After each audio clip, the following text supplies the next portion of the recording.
L'avenir nous appartient et nous en ferons ce qu'on a décidé qu'on en ferait demain, dès aujourd'hui.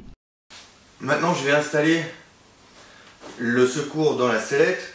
J'ouvre tous les pans pour bien ouvrir la poche parachute. Et je me pose la question de savoir dans quel sens je vais mettre le parachute. Est-ce que ma poignée doit être vers le bas ou à l'inverse, est-ce que ma poignée doit être contre la planchette? Et ça, seul le manuel peut le dire. Et le manuel dit que la poignée doit être contre la planchette. C'est le cas de la plupart en fait des sellettes aujourd'hui, mais pas toutes, donc il faut vérifier quand même le manuel.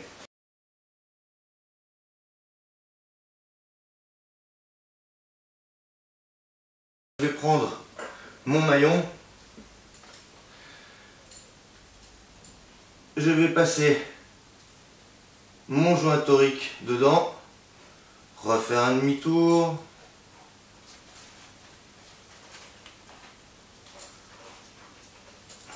voilà, et refaire encore un tour ici, voilà, pour que ça ne bouge plus, et ça ne bouge plus, voilà. Maintenant je peux installer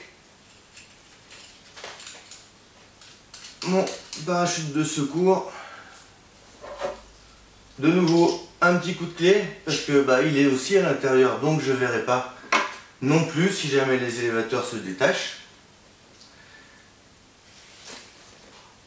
Je vais poser délicatement mon secours ici pour remettre correctement mes petits élastiques. Voilà. Je mets tout ensemble. Voilà. C'est pas l'opération la plus délicate, mais enfin c'est une opération un peu délicate parce que il faut que ce soit proprement placé à l'intérieur, voilà, de la poche parachute.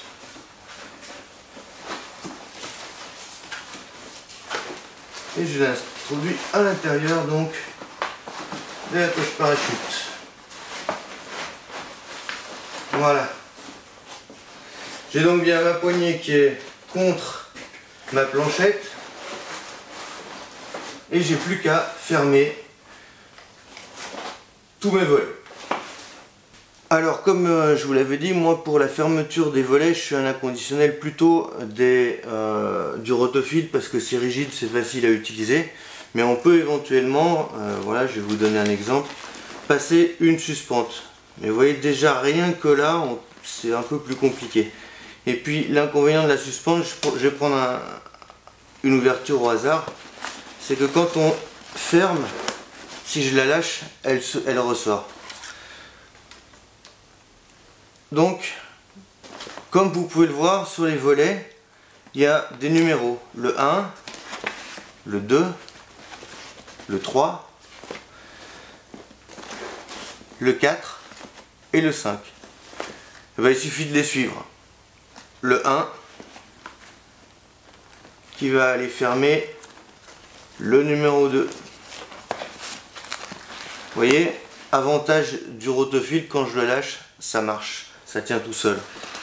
Le 3 qui est ici derrière, voilà, je ne sais pas si on voit bien là, voilà.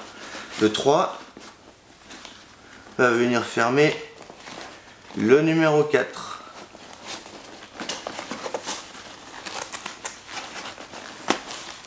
J'ai un petit bout de velcro ici, un petit bout de velcro ici, je pose un sur l'autre. Après le numéro 4, je vais fermer le numéro 5, qui est ici. Et après le numéro 5, je vais fermer le numéro 6. Voilà, d'accord? Donc maintenant, j'ai plus qu'à fermer avec ma poignée pour remplacer les rotofils. Je ferme ici.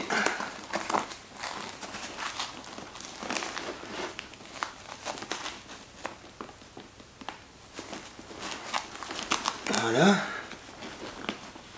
Et je vais venir placer la fenêtre juste sur l'ouverture et mettre ma poignée dans la petite poche prévue à cet effet. Je fais la même chose de l'autre côté. Voilà, elle est dedans et je viens le placer dans la petite poche à cet effet. Vous avez vu que là j'ai laissé le rotofil jusqu'au bout, simplement parce que si pendant la manœuvre j'en avais perdu un, ben je n'étais pas obligé de recommencer depuis le début. Je retire bien ici mes deux rotofils et je vois que tout est fermé correctement. Ouais, c'est pas faux.